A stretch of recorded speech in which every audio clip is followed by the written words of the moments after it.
Muy buenas noches a todos y bienvenidos a una nueva sesión de la tercera edición del ciclo Panorama. Para los recién llegados, siempre nos gusta explicar que Panorama es un proyecto del CNDEAC y el ICA que pretende algo muy sencillo. Pretende dar a conocer y poner en valor el trabajo de fotógrafos y creadores visuales que usan la fotografía de nuestro entorno. Eso, digamos, que tiene una concepción amplia y, por ejemplo, hoy una de las personas que nos acompaña, Sergi, le podemos denominar como un fotógrafo murciano nacido en Ucrania. Digamos que no nos interesa tanto el carácter geográfico, sino que digamos que desarrollen su actividad en nuestro entorno. Como digo, para hacer la selección de personas que participan en cada edición se abre una convocatoria pública y este año, que como digo es la tercera vez, se presentaron aproximadamente unos 50 proyectos. De esos 50, la comisión encargada de decidir selecciona 8 que se presentan en 4 sesiones. Todas las sesiones, está bien recordarlo, son grabadas y luego se quedan colgadas en el canal de YouTube del CNDEAC, con lo cual, si es su primera vez y les parece interesante lo que aquí han oído, pues tienen todavía mucho contenido que pueden buscar en YouTube. Hoy, como ya empezaba a adelantar antes, nos acompañan Diego Lovenal y Sergi Karpenko y siempre es interesante porque damos muchas vueltas a cómo vamos a emparejar a los diferentes seleccionados. Hoy son 2 personas que tienen muchos datos en común, pero con un trabajo completamente diferente. Son prácticamente de la misma edad, pertenecen a la misma generación y, por tanto, se entiende que, digamos, que tienen una parecida nivel de experiencia vital, pero digamos que su trabajo no puede ser más distinto. Creo que no me equivoco si digo que Sergi sí se considera puramente un fotógrafo, mientras que en el caso de Diego es, digamos, un artista más multidisciplinar cuyo trabajo transcurre entre la gestión cultural, el comisariado, la performance, pero siempre, digamos, con una mirada o con un interés por la fotografía que, en el fondo, a nosotros, que no somos especialmente puristas ni apostamos solo por un tipo de fotografía, nos parecía muy interesante para que estuviera aquí con nosotros. Para, como digo, confrontar esa clase de visiones diferentes, porque creemos que la fotografía, como tantas otras cosas, está cambiando y nos interesa mucho ver cómo se reflejan esos cambios a nuestro alrededor. Como digo, vamos a empezar. Siempre nos gusta dar un paseo casi cronológico por la trayectoria de nuestros invitados y hoy vamos a empezar, en este caso, por la trayectoria de Diego. Siempre nos hace bastante ilusión para ver esa evolución que nos enseñen algunas de las primeras fotos que recuerdan haber hecho, quizá no las primeras fotos de su vida, pero digamos que algunas fotos que quieran rescatar de cuándo empezaron a ya dedicarse o a estudiar esta disciplina.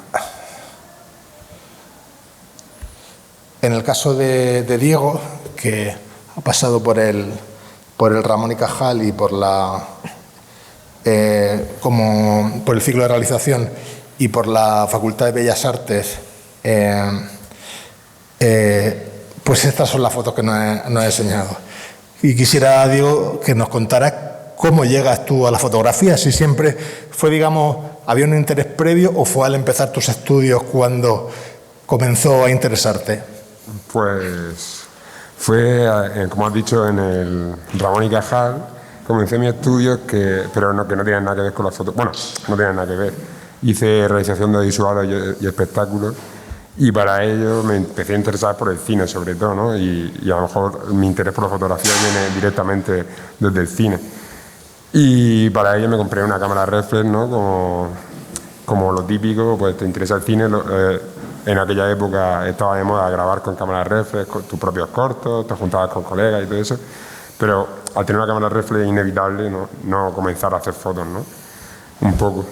Y básicamente pues era de forma amateur y autodidacta empecé pues, a echarle fotos a mi entorno, a mi gente conocida, y un poco también desde ese interés que me daba el estudiar Photoshop, aunque fuese para otras cosas de visuales. Y bueno, pues también cuando empezó también a interesarme la fotografía analógica, me compré unas camaritas. Pues eso que empieza con el gusanillo y empieza a coleccionar Pero ya en ese momento lo veías como una vía posible para expresar tus inquietudes, ¿o era más simplemente, no sé, una afición o algo? Sí, es que yo nunca he visto como las cosas como aficiones, ¿no? Siempre he visto un interés ¿cómo decirlo?, comunicativo, ¿no? En todos los medios de expresión. Pero se podría decir, bueno, aquí ya hay como una intención mucho más clara, ¿no? Esto ya cuando entré en Bellas Artes y de repente tenía que hacer ejercicios relacionados con la fotografía, pues ya conocía a Fontcuberta, ya empecé a conocer a los teóricos, ya dije, pues, o sea, la fotografía post-mortem, lo que nos flipa a todos al principio. Me hace especial gracia esta imagen porque Joaquín Gómez Selva, que fue uno de los participantes de Panorama en su primera edición. Sí. Y también me hace esto, si no me equivoco, Facebook, ¿verdad? Sí. Como ya en estos puntos ya empieza a aparecer algo que luego se mostrará mucho en tu trabajo, digamos como el uso de las redes sociales como herramienta totalmente útiles no solo para difundir el trabajo, sino que digamos incluso para conceptualizarlo, sí, y para llevarlo a cabo. Sí, totalmente. O sea, esto al final tuvo como formato fotolibro, un fotolibro que fue un boceto, y me pareció súper interesante incluir los comentarios de la gente porque eran los que, como tú dices, los que conceptualizaban y ponían en contexto como era un trabajo mucho más cursi que tenía que ver más con el recuerdo. También esto llegó también como una noticia que vi o una especie de post que leí que hablaba sobre qué pasa con los Facebook de la gente que ha muerto, ¿no? Entonces yo hice el ejercicio de pues, qué pasaría si me muero hoy, qué me dirían si mañana. Entonces, pues, que en realidad no deja de ser como una expresión de algo que todos nos hemos preguntado, que ese deseo un poco morboso de asistir al propio funeral a ver qué dice la gente. Sí, pero en realidad, digamos, es como la versión del siglo XXI de ese impulso. Claro, sí. El proyecto se llama Fotografía post-mortem del siglo XXI, básicamente. Muy básico. Muy bien. Pues vamos a dar un saltito. Y yo no sé, Sergi, si tu primer contacto con la fotografía fue ya al entrar en la Escuela de Arte de Murcia, o si, digamos, era una cosa que ya te acompañaba de antes y simplemente empezaste a formalizarla al entrar a la escuela. Bueno, lo que es el tema de fotografía me ha gustado desde siempre. O sea, es un gusanillo que tuve desde que era crío, cuando íbamos, por ejemplo, de vacaciones, la ilusión que te hace cuando te saca una Polaroid para que te la llevaras de recuerdo. Entonces, pues ahí bueno, me enganché lo que es a la fotografía, pero lo cierto es que no empecé a hacer fotos ni dedicarme lo que es esto hasta ya bien adulto. Nunca tuve una cámara de adolescente. Creo que compré la primera cuando ya tenía 20 algo. Y ahí pues empezó un poco mi interés por la foto. Pero lo típico, cuando tienes una cámara y no te planteas ningún discurso, simplemente pues disfrutas del proceso, porque realmente es placentero hacer fotos, pues lo típico es no sale del ámbito privado, que es hacer fotos para tu álbum, de tus familiares, las personas pues, que te importan, de naturaleza, los sitios que visitas. Claro. O sea, muchas veces pues, son fotos de viaje. Claro. Sí que me llama la atención en algunas de las imágenes que nos has enviado como ese cierto ya gusto por los espacios o por una cierta geometría que luego a la postre se ha convertido en una de tus ocupaciones, porque una parte de tu trabajo es como fotógrafo de arquitectura. Entonces supongo que también, no sé si digamos ya había un interés propio en ese tipo de disciplina o simplemente la descubriste con los estudios. Yo creo que lo segundo. O sea, yo creo que fue descubierto porque todas las fotos que te he enseñado, bueno, nacen de ver, por ejemplo, un salvapantalla bonito, intentar reproducirlo, intentar pues encontrar esa imagen. O sea, a ver, lo que todo el mundo, bueno, los clásicos intentas imitarlo, que si el momento decisivo, que si Ansel Adams con sus paisajes. Entonces, bueno, eso es lo que haces cuando, bueno, en mi caso, por ejemplo, lo que yo hacía cuando tenía mi primera cámara. Siempre es interesante sobre todo ver la evolución, porque a veces no sé qué sensación tenéis los dos al ver estas imágenes, si todavía os sentís representados por ellas o parecen ya algo muy lejano. Hombre, lejano es por el tiempo, pero lo tengo mucho cariño, no lo Y tú, Diego, ves eso y... Yo lo veo lejano. Tengo la nostalgia, ¿no? Que es imposible no tenerla, pero sí que lo veo muy lejano en cuanto a discurso, concepto, todas esas cosas. Bueno, pero para llegar a algún sitio hay que empezar en alguna parte, por siempre. Supuesto, por supuesto. Vale, pues vamos ahora, en ese recorrido que les comentaba cronológico, a dar un vistazo a algunos de sus anteriores proyectos. Los resumiremos muy sintéticamente, pero bueno, creo que ya en ellos podemos ver algunas de las preocupaciones que como artistas tienen tanto Diego como Sergi. Siguiendo de nuevo con Diego, uno de sus proyectos, que se llama ¿Quién eres?, pues nos enseña esta clase de imágenes que digamos que, aunque lo hablaba hoy con él, que digamos que son como una cierta vuelta de tuerca al retrato tradicional o como un cuestionamiento, no deja de ser también un ejercicio plástico, pero me gustaría que nos explicaras tú en qué consiste esta serie o qué representó para ti. Pues básicamente era como el título era ¿Quién eres?, ¿no? Y era un poco hacer una revisión a esos perfiles de Instagram que muchas veces te siguen, que no sabes muy bien por qué te siguen, si porque les interesa tu trabajo, por quién eres, ¿no? Y básicamente lo que hacía era un collage con las propias fotos que ellos tenían en Instagram. Seleccionaba las partes que me interesaban, intentaba que tuviesen como cabeza, cuerpo y piernas, cuando se podía, y hacía como eso, un retrato de lo que ellos mostraban, ¿no? Básicamente era como decirle, mira, tú me estás enseñando esto, o por lo menos esto es lo que yo veo de ti.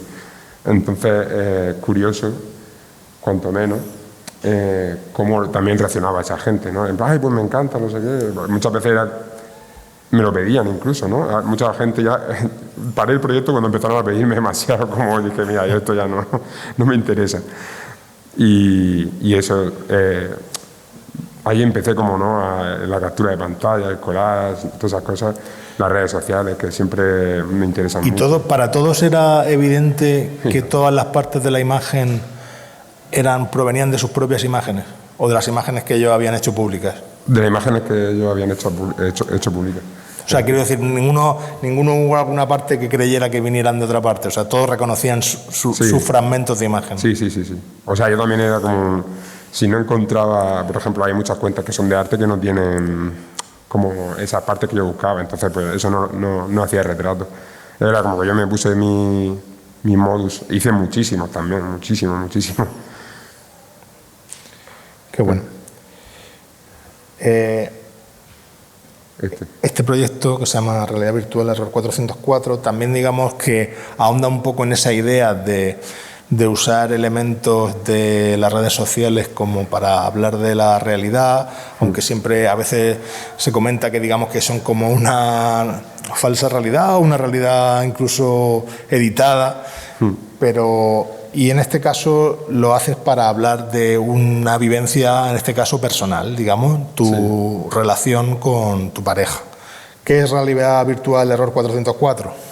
Pues básicamente era un diario, ¿no?, de pareja, así como un diario que teníamos Aurora Rodríguez y yo en su momento, cuando éramos pareja, que ahora seguimos siendo muy cercanos porque trabajo con ella como y todo eso, pero básicamente era de qué manera nos veíamos, cómo seleccionábamos fragmentos que nos interesaban. Esto fue como se inició un poco también el proyecto, de una foto de Aurora que vio por Madrid, que fue con esto empezó cuando ella se fue a estudiar a Madrid por Séneca, y entonces nuestra relación se convirtió totalmente en una relación a distancia. Entonces pues nos empezamos a comunicar a través de las redes sociales y así nos mandábamos fotos, no sé qué, no sé cuánto, seleccionábamos, curábamos, creábamos tonterías, pero que nos hacían gracia, y dijimos, pues, ¿y si nos hacemos un Instagram y vamos subiendo ahí nuestro diario? Y entonces, pues eso, básicamente un diario de pareja. Pero digamos, a mí me parece especialmente interesante, ¿era algo, digamos, era una recopilación de cosas que ya hubieran existido de otra manera o que eran hechas expresamente con este propósito? ¿Cómo?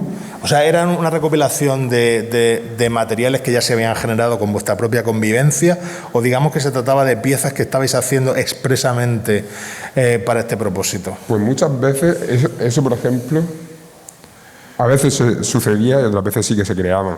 Y también según cómo estaba la pareja, ¿no? Muchas veces toques de atención, incluso en el Instagram se ve cuando rompimos, se nota en plan en toda la toxicidad romántica, hay muchas veces en plan de, oye, estoy aquí, hazme caso. Y nos tirábamos pullas y todo, ¿sabes? Pero en otras ocasiones era simplemente, estaba hablando con ella, yo le daba la vuelta a la cámara y veía la ventana de enfrente, lo colocaba sobre sus ojos y hacía una captura de pantalla. Eran como buscar cosas estéticas y otras veces pues sí que tenían más mensajes. Y a veces pues Claro, porque siempre está eso de que es una posición completamente diferente la de escribir un diario que sabes que nunca va a leer nadie, que en la que existe la posibilidad de que, y este es un diario público, que, sí, no es la habitual función o el habitual destino de los diarios. Sí, totalmente. Eso es lo que te dan las redes sociales, básicamente, una intimidad descontrolada y brutal. Entonces también muchas veces hacer el ejercicio de lanzarse a ella, ¿sabes? En vez de como intentar ponerle barreras. Pues si estamos ya en ese mundo, pues vamos a jugar. Y luego, digamos, si los anteriores proyectos, digamos, que participaban y prácticamente se basaban en el mundo real, pero transcurrían en el mundo virtual, digamos, con este proyecto de subasta, es algo como la materialización más extrema, sí, es una idea completamente diferente y quiero que lo cuentes tú porque lo vas a contar mejor. Bueno. ¿Qué es subasta? O sea, pues la subasta fue un ejercicio económico, básicamente. No, pues a mí me empezó a interesar como la interacción con el público, siempre ha sido como mi leitmotiv en el arte, y entonces como a través de los ejercicios estos virtuales, ¿no? De interactuar con las personas por Facebook, por Instagram y todo eso, empecé anterior a la que va a mostrar, hice una subasta en la que invitaba a la gente a mi casa, le echaba una foto con una Polaroid, luego la subastaba, jugaba con la mercantilización del arte. Y luego en esta quise llevarlo más al extremo, empecé a conocer ya la performance, empecé a ver artistas que ponían su cuerpo en juego, ¿no? Para comunicar mejor o para tener ese acercamiento al espectador.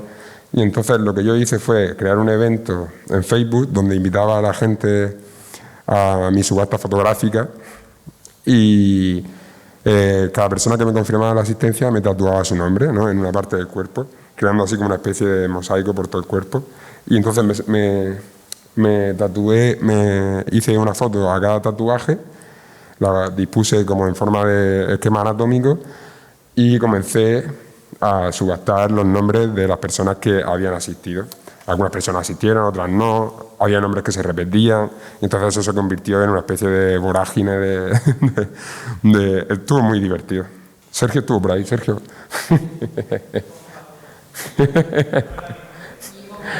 ¿Ves? No compró mi polla.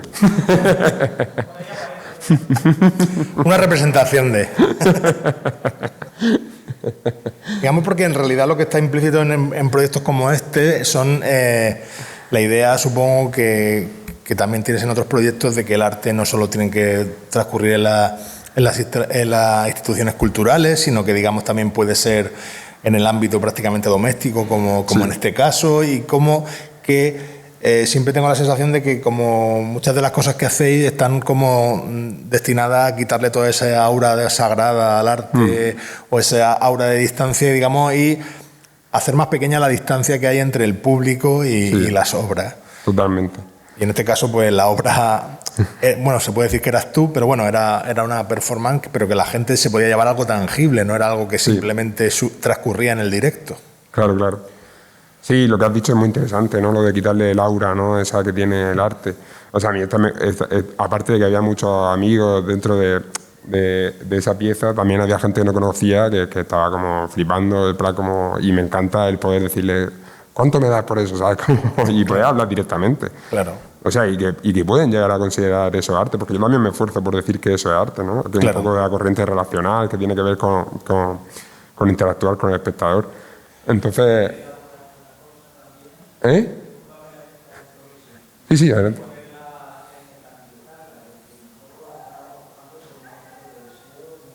Sí.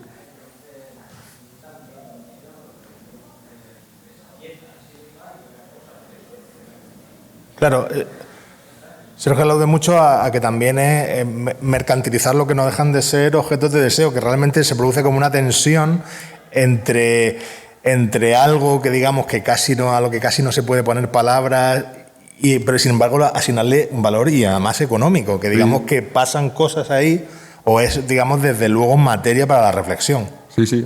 Y además que también habla un poco de la precariedad, ¿no? O sea, claro, por supuesto. Pues yo como artista emergente no tengo acceso a ciertos circuitos. Entonces de repente pues me tengo que buscar las mañas y entonces genero pues discursos en los que caben un montón de críticas y un montón de posibilidades. Claro. Vamos a dejar que Diego descanse. Gracias. Y pasamos a Sergi. Y digamos que el primer proyecto que nos enseña Sergi es un proyecto que tiene el nombre de Nostalgia y que yo creo que es como una de las primeras, con la excusa o en el marco de la Escuela de Arte, como una de las primeras posibilidades de intentar hablar, en cierto modo, de algo personal o de algo personal. ¿Qué es Nostalgia? Bueno, antes de contar eso, para poner realmente en el contexto de lo que voy a hablar, lo que te estaba diciendo antes. Antes de la Escuela de Arte, pues tienes una percepción de fotografía distinta a la que te encuentras pues una vez que entres ahí. Es cuando descubres que no es solo la imagen única que puede existir, que no toda la fotografía tiene que ser fotografías icónicas, porque bueno, uno entra pues pensando en fotógrafos de guerra, fotógrafos de moda, luego bueno, te das cuenta que hay muchas más cosas y que existen proyectos fotográficos que consisten bueno, en una serie de imágenes, descubres que existe una narrativa, una manera de contar una historia, al fin y al cabo expresarte a través de las imágenes fotográficas. Entonces, bueno, lo que estáis viendo es un trabajo que hice en la Escuela de Arte, que de lo que hablaba es de mis raíces ucranianas con la situación que vivía en aquel momento, bueno, y ahora mismo viviendo en Murcia. Os podéis imaginar que las dos ciudades no tienen nada que ver en sí para nada, ni el clima, ni la cantidad de las personas bueno, que viven, ni nada. Entonces sentía pues como esa melancolía de poder volver a vivir pues esas sensaciones, relacionarme con la naturaleza, con el paisaje de Ucrania. Porque bueno, de hecho, echo mucho de menos la nieve. O sea, aquí bueno, estamos en pleno invierno, estamos pasando frío, pero no hay ninguna recompensa, no hay nieve.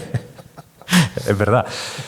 Y lo que hacía pues toda la mañana salía, porque bueno, lo más verde que yo tenía en ese momento era un huerto justo enfrente de la casa donde vivía.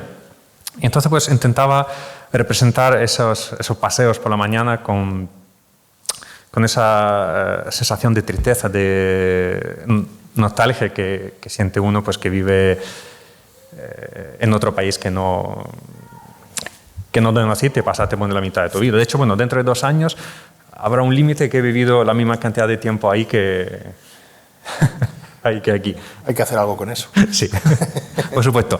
Entonces, bueno, esas imágenes luego se convirtieron en postales por dos razones. Una, porque a mí me gusta, bueno, que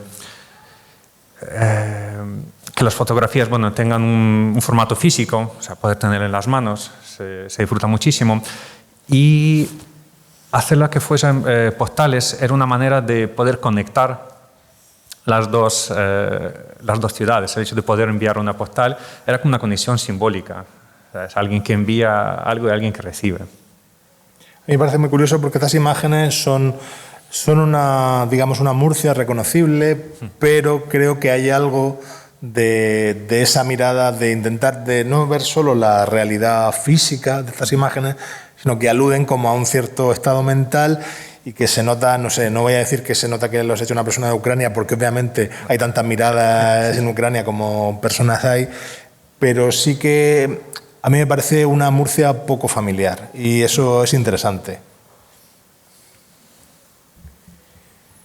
¿Llegaste a mandar las postales? Sí, mandé una. Una. Bueno, la demás realmente la fue enseñando, la gente gustando iba regalando, pero bueno, el hecho de mandarla, sí. Bien, bien. Vale, y luego está otro proyecto, digamos, más ambicioso, sí. Que se llama, que tiene como nombre Backstage, que es un proyecto en el que intentas introducirte y enseñarnos cosas a las que habitualmente no tenemos acceso. Sabemos que existen, pero normalmente ni las hemos visto y preferimos no pensar demasiado en ellas. ¿Qué es Backstage?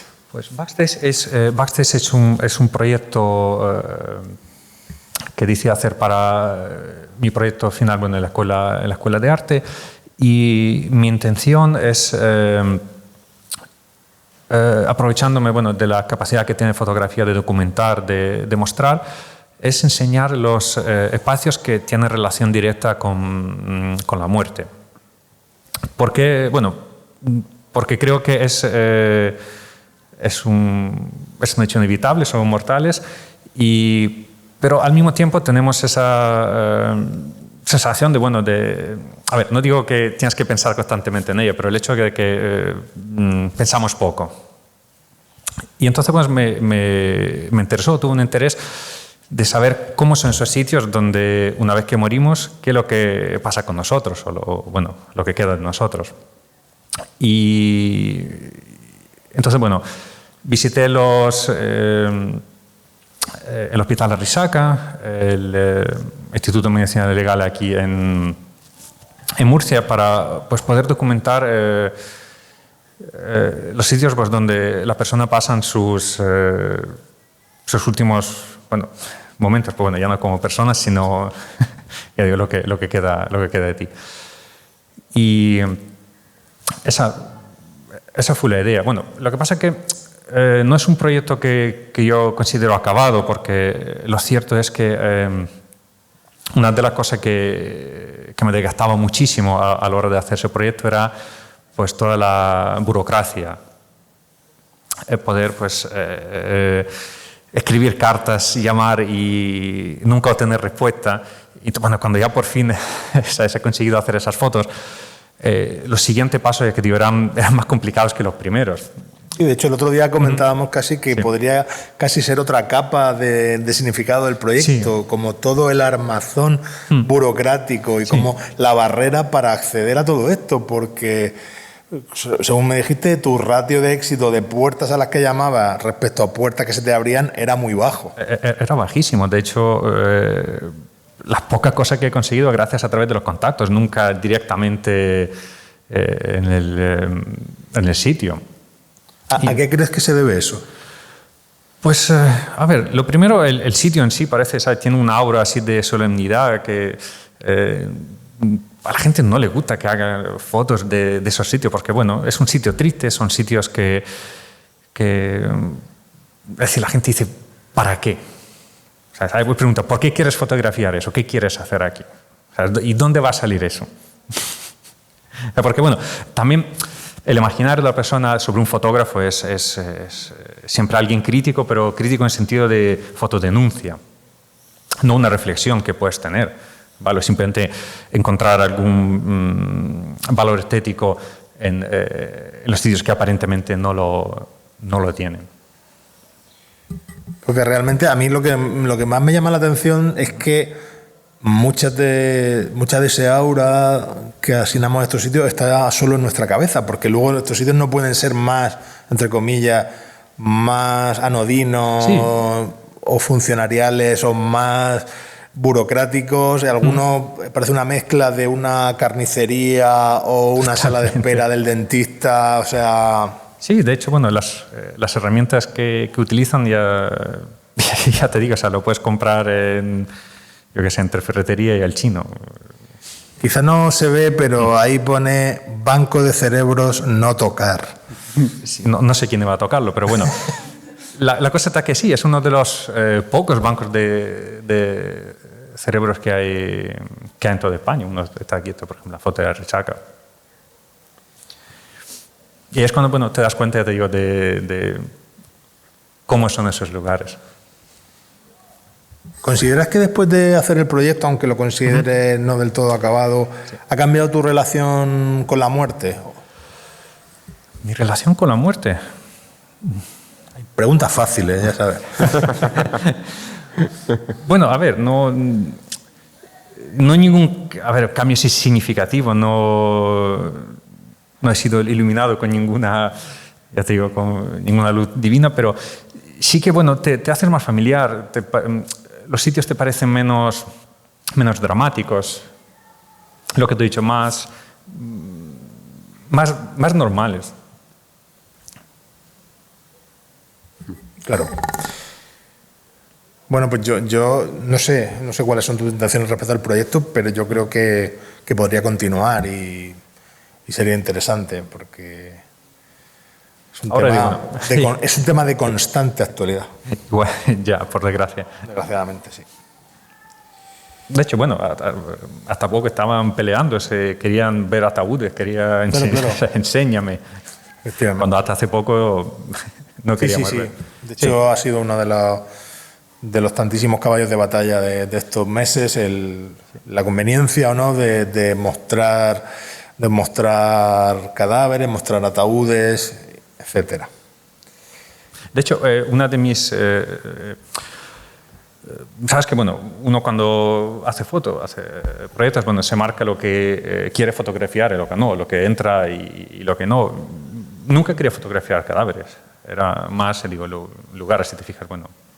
Claro. O sea, digamos, era el escenario donde sucedía todo esto, más que los actores.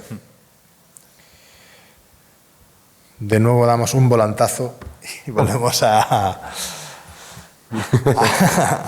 Diego, que este es el proyecto por el que ha sido seleccionado para Panorama y que se llama KK-OS.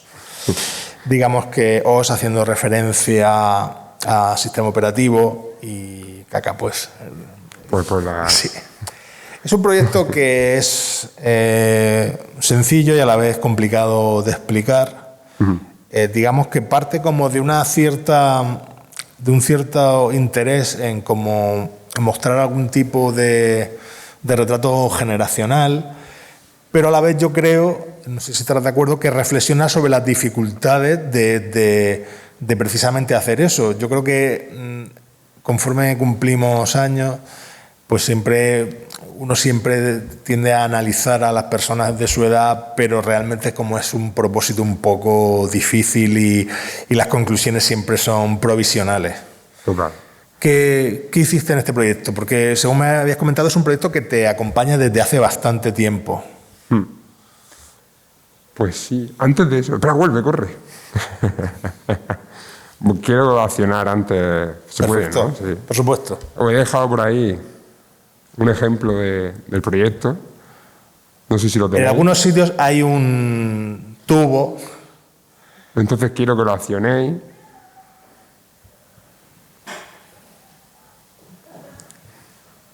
Nos podemos tomar nuestro tiempo.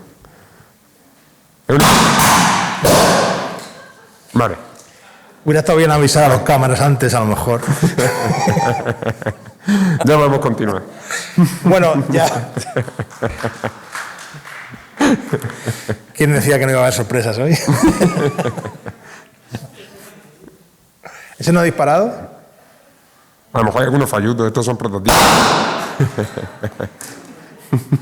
Espectacular. Bueno, esto es un retrato generacional. Bien, eso efectivamente. Digamos que esa es la materialización final del proyecto, pero parte de otra parte de otro lado. ¿Cómo empezó tu interés en esto y qué has hecho para llevarlo a cabo?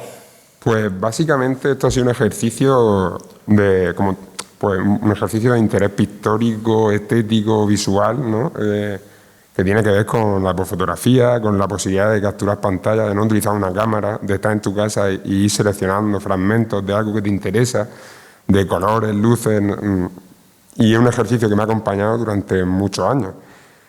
No sé cuándo comencé, pero yo creo que son ya más de 4 años por ahí.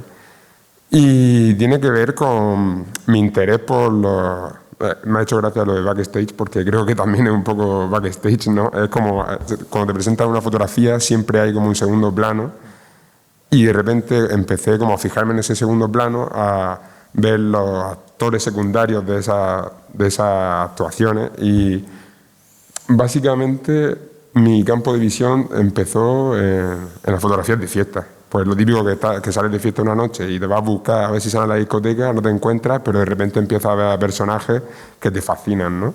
Y entonces dices, pues estuve de fiesta con esta gente. y son fotos que... Estos son sobre... mi campo de trabajo se basa básicamente en la discoteca del Mos de Murcia, no sé si la conoceréis, pero es una discoteca pues que tiene un ambiente muy tecno, ¿no? Muy oscuro, donde hay unas luces que te hacen entrar ahí en una especie de trance, donde hay personajes pues muy variopintos. Y nada, pues me dediqué, así vuelves para atrás, esa es una de las chicas que hace la fotografía, que es Susana, que también es fotógrafa, y que trabajó ahí. Pues yo básicamente lo que he hecho es apropiarme de su fotografía de alguna forma, seleccionar las partes que me interesaban y generar estos retratos. Que, pues, no sé si son generacionales o no, pero son maravillosos, a mí me encantan. Y entonces, cuando me seleccionaron para... Bueno, no. Luego empecé a conocer, empecé a ver fotolibros, todo el tema y dije, oye, ¿y por qué no hacer un fotolibro que no sea un fotolibro? Ya que tengo este archivo tan maravilloso. O sea, como empecé a darle muchas vueltas, ¿no? También me acuerdo que estuve en el taller de Isaac, que ahí fue la primera vez que la saqué en físico. Que también, o sea, fue como ese tipo de ejercicios que me fueron acercando, pero aún así tampoco sabía muy bien cómo... Y como creo que hablábamos antes de que a lo mejor esto nació de un chiste, ¿no? En plan de, pues, un lanzador de confeti, un fotolibro que sea un lanzador de confeti. A lo mejor lo dije, como no sé si lo dije yo, lo dijo alguien, pero yo cogí y dije, pues vamos a materializar esto. Y básicamente este es el proyecto que presenté a Panorama y... Porque la idea en un determinado momento fue que ese cañón de confeti contuviera las imágenes y digamos que fuera disparado a una superficie adhesiva, Sí, digamos que fuera un libro que cada vez que se creara fuera diferente y digamos que hasta cierto punto azaroso. Claro, entonces como pues que contribuyera como una especie de papel adhesivo donde tú lanzaras, ¿no? Aquí he hecho como también bocetos donde tú podrías pues lanzar el confeti, pero para esta ocasión me parecía mucho más interesante que pasase esto. Claro. Y que si os gusta alguna foto os invito a que luego pues la busquéis y coleccionéis. Claro. Ahora mismo está en fase de maqueta, pero a lo mejor algún día pues cobra forma, ¿no? Claro, porque creo que también era como una reflexión de que al final parece que como que los objetos siguen teniendo, incluso en este mundo tan desmaterializado, siguen teniendo como una importancia. Y lo de la interactividad del propio cañón, digamos que tiene como muchas lecturas posibles este proyecto, aparte de que siempre tiene ese punto gamberro que también caracteriza tu proyecto. Y también una de las cosas que me gustaba de plantear un fotolibro en formato cañón de confeti con ese fetiche del coleccionismo, ¿no? En plan como la imposibilidad de poder leer ese fotolibro si quieres coleccionarlo. ¿Sabes lo que te quiero decir? Sí. También como que pues digo, pues voy a putear a los coleccionistas de fotolibros. Claro, de nuevo, no sé si, que lo estoy llevando el asco a mi sardina, de nuevo también es como cuestionar el fotolibro como objeto sagrado, Claro. inviolable, que se colecciona pero que tiene que mantenerse en un perfecto estado, que se vende a coleccionistas por miles de euros en algunos casos. Pues esto, digamos, es algo que participa de eso, pero de una manera completamente diferente. Claro. Es un poco, sí, que me gusta pensar me gusta ir como ir por ahí. Siempre digo, es como puedo putear a esta gente. Molestar, en definitiva. Porque realmente, claro, para ti discursos como es que no es fotografía, si no lo has hecho con una cámara, o sea, todas esas cosas te parecen como cosas ya superadas. Sí, me suenan a mi.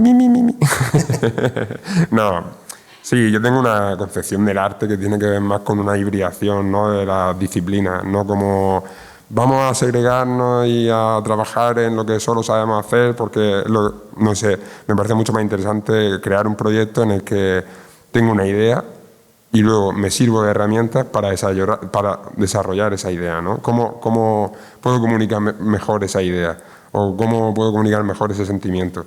Pues si tengo que hacer una escultura y no sé hacer escultura, me meto en un vídeo de YouTube, aprendo a hacer escultura y hago esa escultura, ¿sabes?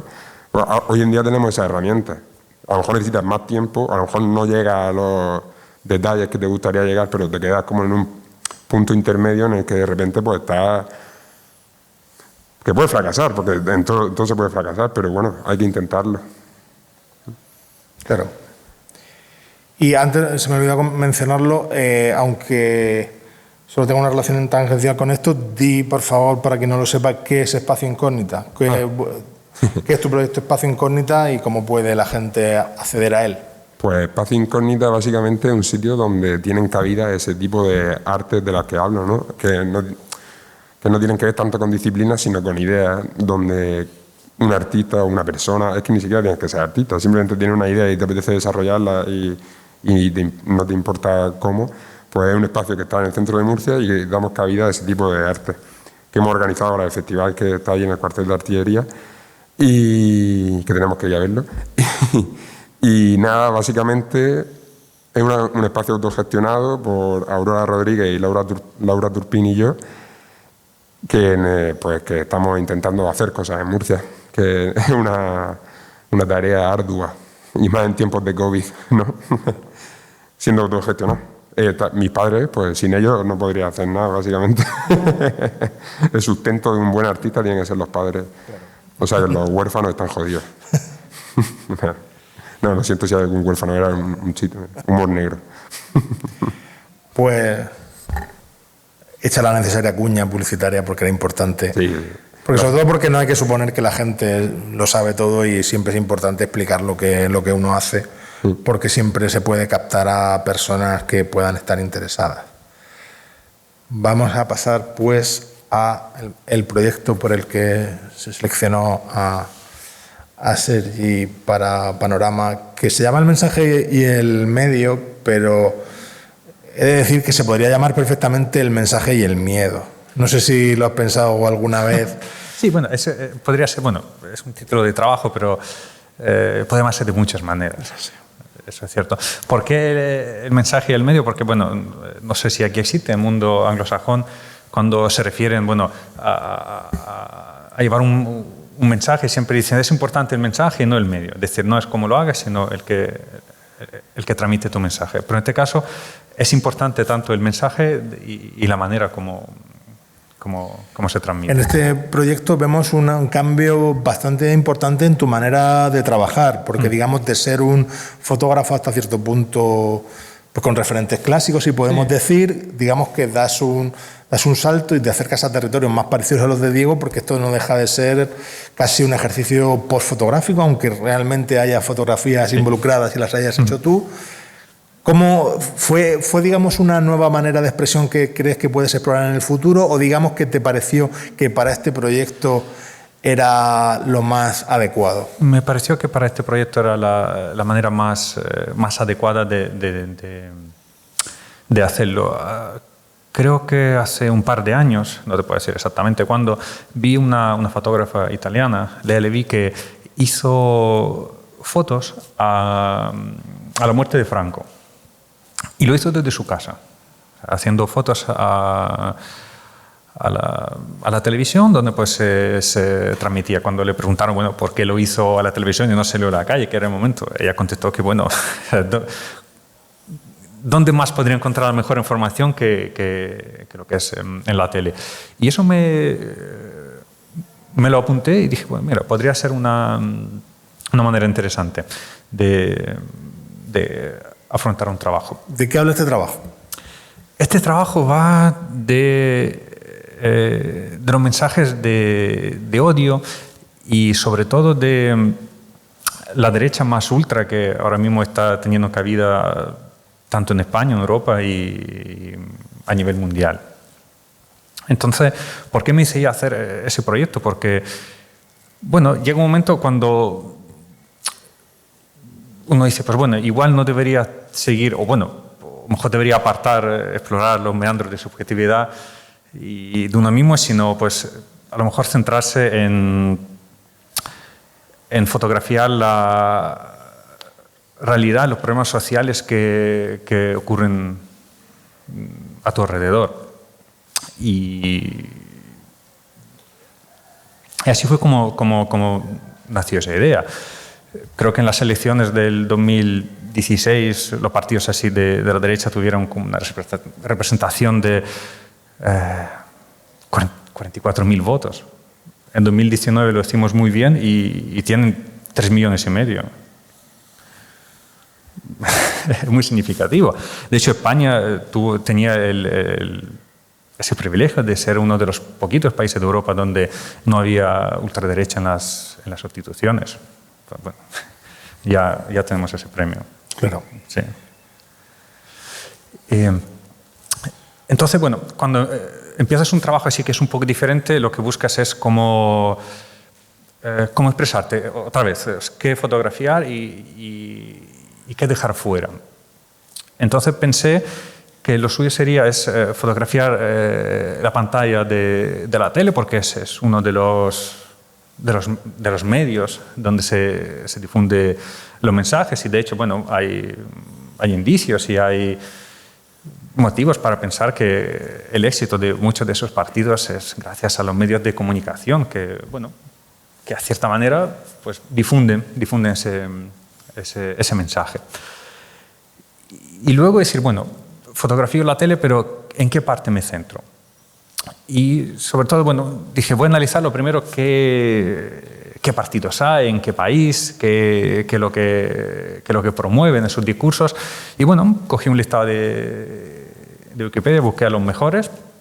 Y digo, bueno, voy a ver los meetings, en qué consisten. Y ahí voy a seleccionar los momentos pues donde creo que tiene esa expresión de acusación, de ataque, de agresividad, que muchas veces es así. Creo que, bueno, ese fue el plan que tracé para hacer esas fotos. Porque, no sé si debo develarlo o no, pero en principio ese plan también fue cambiando, porque la idea al principio era acompañar estas imágenes con otras imágenes, digamos, de un ámbito más local y más tradicionalmente fotográficas. ¿Por qué la combinación no funcionaba? ¿Qué te hizo abandonar ese plan? Bueno, porque a lo mejor cuando hablas de muchas cosas dispersas igual no consigues captar no consigues transmitir tu idea. O sea, porque hablas de tantas cosas, intentas incluir muchos elementos que el espectador, igual tú mismo, pues quedas un poco perdido. Y yo considero que la intención igual me equivoco, de cualquier autor es sobre todo ser entendido. Si no, no tiene sentido. ¿Vale? Y creo que, bueno, no se entendía lo que quería hacer. Entonces decidí, bueno, pues me aconsejaron, digo, oye, ¿por qué no te centras solamente en las imágenes de la televisión? O sea, podrían tener más fuerza y podrías concentrar tu discurso, lo que es, podrías destilarlo mejor. Entonces, esa fue la razón del cambio. Y idealmente, claro, tú eres un fotógrafo que aquí, digamos, se posiciona o expresa una opinión visual sobre el estado. Idealmente, ¿tú qué quieres que pase en el espectador cuando vea esto? Bueno, sabemos que las imágenes no cambian a las personas. Es decir, lo que deberían cambiar son ideas. Porque si las ideas no cambian, la persona sigue reproduciendo, o sea, las mismas ideas con las que vienen. Es sobre todo no quiero decir llamamiento porque es muy grande, sino es una invitación a la reflexión. A la reflexión de, bueno, que vivimos en un país democrático, pero, oye, que la democracia es muy frágil. Y leyendo otro día un artículo de filósofa que me encanta, de Amelia Valcárcel, ella decía que, bueno, son susceptibles y de hecho más probable que sean destruidas desde dentro. Y si no, bueno, tenemos casos de Polonia, de Hungría, recientemente, y puede pasar y pasa. Pues lo que te decía, es invitar al espectador pues reflexionar sobre las ideas, sobre las que se difundan y ser crítico con ellas. Y una vez terminado este proyecto, aunque no sé en qué fase está, ¿cuál idealmente para ti, si es necesario hablar de soportes, cuál sería el mejor soporte para darle fuerza a esa idea? No sé, a mí me gustaría que fuera, que fuera físico. Igual, no sé, podría ser un fotolibro, una exposición, pero que no sea solamente en la pantalla, vaya. Que se inicie en la pantalla, pero que no se quede ahí. Sí, pero yo creo que sí, algo físico. En realidad es como... pertenece también hay una estirpe de creadores contemporáneos que están haciendo cosas parecidas, como Julián Barón con su libro Censura, o los últimos... Sí. O el mismo libro, el curso que comentabas, eso de la fotógrafa italiana que fotografió el funeral de Franco, porque Julián Barón hizo un remake de esa idea con la coronación de Felipe VI, con exactamente el mismo planteamiento, que digamos que es un territorio fértil para explorar, en realidad. Daniel Mayrit con el... Por supuesto, Daniel Mayrit, que tuvimos aquí hace un par de años. Pero sí, me parece muy interesante porque yo creo que al final también vemos muchas veces en la fotografía la sombra que nosotros proyectamos sobre ella. Y claro, pero incluso sabiendo eso, a mí me parece que este proyecto habla de una manera muy sutil como el auge de determinadas ideas y de determinados comportamientos que bueno, probablemente alguien que las tenga o que simpatice verá algo completamente diferente, o te podrá sacar el argumento de la equidistancia como diciendo, no, pero es que si lo haces de otra gente te va a salir lo mismo. Pero bueno. Lo invito a hacer. Claro que lo hagan, efectivamente. Claro. Pero, a ver, está claro que no podemos escapar del tiempo en que vivimos, y creo que ya cuando dedicamos pues, a imágenes, a cosa visual, debería, no sé, dedicar una parte de representar el tiempo en el que vivimos. O sea, puede ser activismo, pero bueno, claro. No, hay muchos tipos de activismo, pero claro. Sí que lo cierto, bueno, que hay que hablar de eso. Bien. Hay que hacer más cosas, efectivamente. Bueno, ya vamos terminando, pero siempre nos gusta echar un vistazo a proyectos futuros. Y más ahora que el futuro es ese país tan incierto como que desde luego no es el que nos imaginábamos hace un año, pero eso no significa que no podamos tener planes e ideas para el futuro. Y dentro de esos futuros proyectos, bueno, en el caso de Diego, más que un futuro proyecto, ese es su último proyecto. Es un proyecto que se llama One Man Nation, que es la nación de un solo hombre, que es un proyecto que recientemente ha sido galardonado con una CSIC en el CREA Murcia, si no estoy mal informado. Sí. ¿Qué es One Man Nation? Pues básicamente es eso, es la nación de un solo hombre. Es un proyecto que es presente-futuro, ¿no? Como un poco que también me está acompañando ya desde hace un tiempo. Ya he hecho performances que tienen que ver con eso. Es como una propuesta sobre territorio, naciones, o sea, como también con el auge de la ultraderecha y con toda esta movida, que está muy bien hilado porque la verdad es que me viene bien. Yo empecé a pensar sobre las naciones, ¿no? ¿Qué son las naciones? ¿Qué es el territorio? ¿Por qué lo ocupamos? ¿Cómo nos desarrollamos en él? Y entonces me empezaron a saltar preguntas como cuáles son los elementos más básicos de una nación, ¿no? Según cómo lo recoge la RAE o cómo lo recoge. Entonces, como tiene que tener un territorio, tiene que tener una bandera, un himno y una constitución, los elementos básicos de una nación. Dije, pues yo puedo tenerlo, ¿sabes? Soy creador y me puedo hacer mi propia nación, ¿no? Tengo un territorio que es mi cuerpo, porque también está recogido por la RAE que un territorio es cualquier parte del cuerpo irrigada por nervio y vena. Entonces yo en mi ser soy un territorio, vale, cosa hecha. Luego, necesito una bandera. Pues tengo un amigo que es diseñador, me hace una bandera, pues yo tengo una bandera. Pedro Lobo. Un saludo.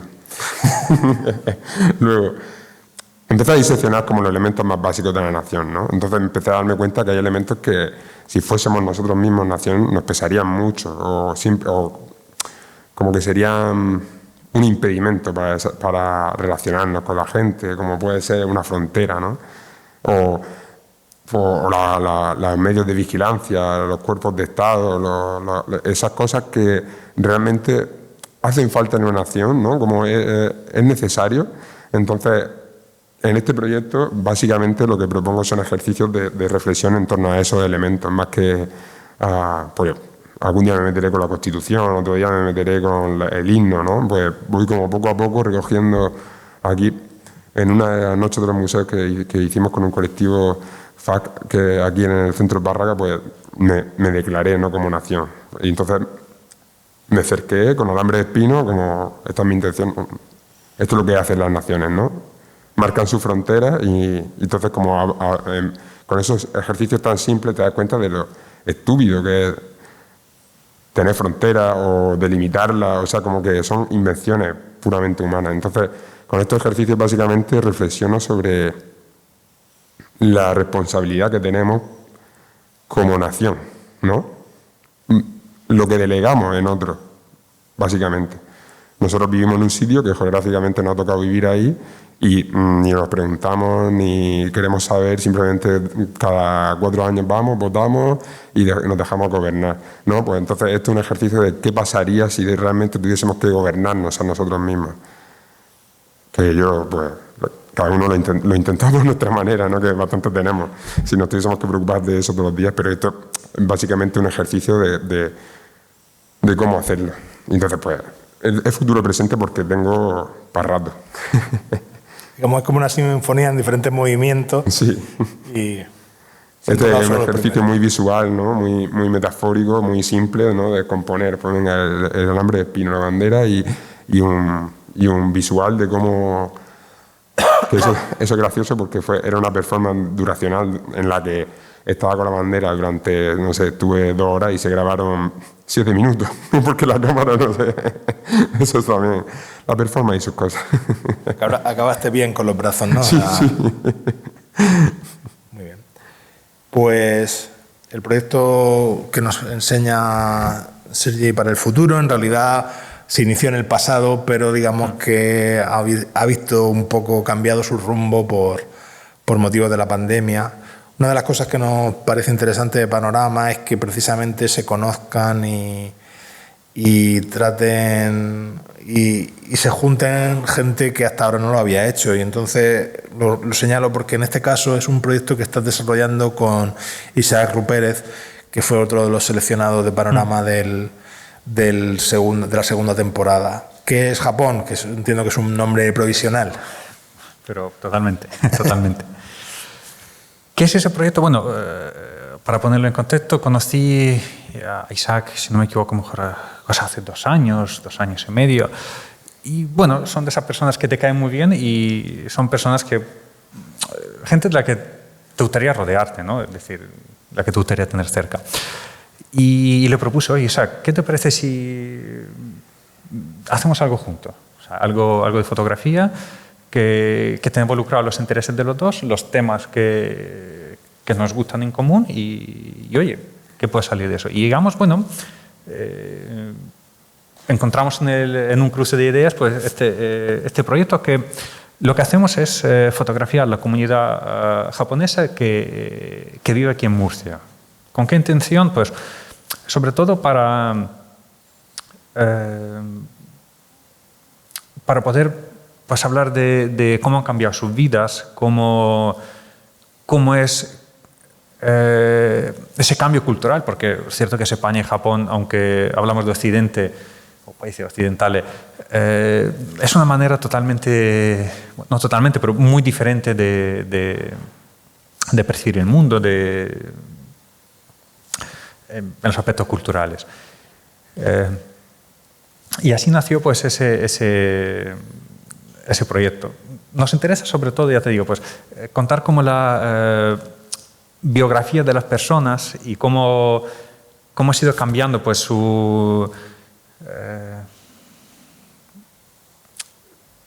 ideas, su percepción de España a lo largo del tiempo que llevan viviendo aquí, si desean volver otra vez a Japón o ya se sienten con las raíces muy fuertes aquí. Creo que entiendo que son cosas que a ti, como persona que ha nacido en otro país, sí, te involucran directamente. Sí. Entiendo que una de las fines del proyecto será que al final este proyecto no hable de japoneses en Murcia, sino de estas personas concretas, como no pintando con un brochazo tan gordo, sino claro, como viendo a las historias personales que cada una será completamente diferente. Claro. Sí, de hecho hay muchas personas que están entrelazadas, que tienen una relación de amistad entre ellos, porque al fin y al cabo estás hablando de una comunidad, no son como personas así aisladas y eso, pues tejer esa red a través de las imágenes y de texto. Porque, bueno, yo y Isaac también lo compartirá, que, bueno, el texto y las imágenes deberían juntos y son muy importantes. Pues esperemos que pronto pueda continuar de alguna manera. Claro. La cosa es eso, bueno, ahora mismo con las dificultades que hay de comunicación, de relación. Bueno, esperemos que pase y pasará, y seguimos con eso. Pues llegamos así al final de la charla y antes de pedirle que por supuesto le den un aplauso a los ponentes, bueno, denle el aplauso.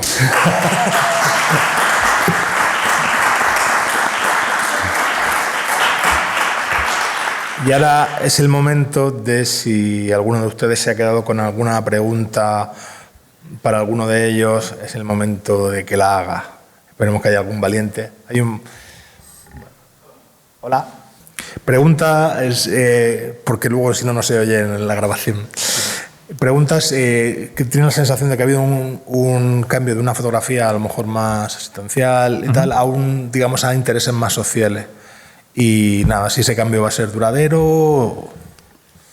Bueno, a ver, duradero. Uno no sabe qué va a hacer la semana que viene, el mes que viene. Bueno, lo cierto es que hubo ese cambio porque lo que estamos, bueno, otro día comentando a Gustavo, hay como una necesidad que siente uno de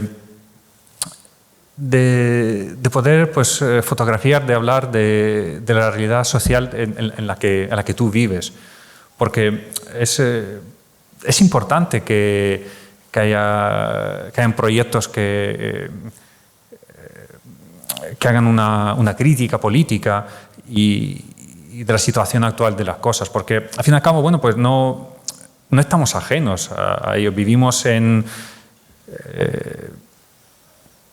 los cambios constantes y ya te digo, no sé cómo explicarlo, pero lo cierto es que bueno, debería seleccionar de de alguna manera a los estímulos que recibes. Sobre todo, bueno, no, por así decirlo, no pasar del tema, no decir que todas las ideas son válidas, o lo que me ha dicho antes Gustavo, ¿no? Y alguien te podría decir que, bueno, si haces fotos de la izquierda, pues te saldría lo mismo. Pues yo creo que no, porque es un relativismo y, bueno, a todos nos gusta el relativismo hasta que nos devuelven de menos en el cambio. Y lo que ocurre que no es lo mismo de ver que, por ejemplo, se están prohibiendo los derechos básicos, como las personas del mismo sexo se pueden casar, o alguna cosa, que hablar de la subida de salario mínimo interprofesional. Está ahí un poco la cosa. ¿Más preguntas? Esa pregunta para mí es como... No, creo que un buen fotógrafo no necesita... Tú ahora contesté como... Un buen fotógrafo no necesita cámara, ni siquiera. Que un buen fotógrafo no necesita ni cámara, ¿no? Entonces... Bueno, como... a ver...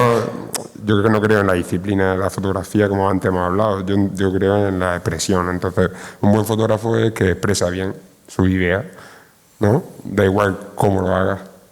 Te puede salir primero una foto que exprese bien tu idea o tu sentimiento o tu emoción, o a lo mejor necesitas retocarla más, o necesitas de repente prenderle fuego, o necesitas que se convierta en un videoarte.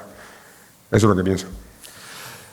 Yo creo que lo más complicado en la fotografía es hablar contigo mismo. O sea, es hacer lo que a ti te gusta y lo que te interesa, pero sobre todo entender por qué lo haces. Y creo que estriba la complejidad. La técnica es importante, por supuesto, porque tienes que saber lo que quieres hacer, ¿sabes? Y cómo quieres llegar a ello. Pero han hecho una imagen bien.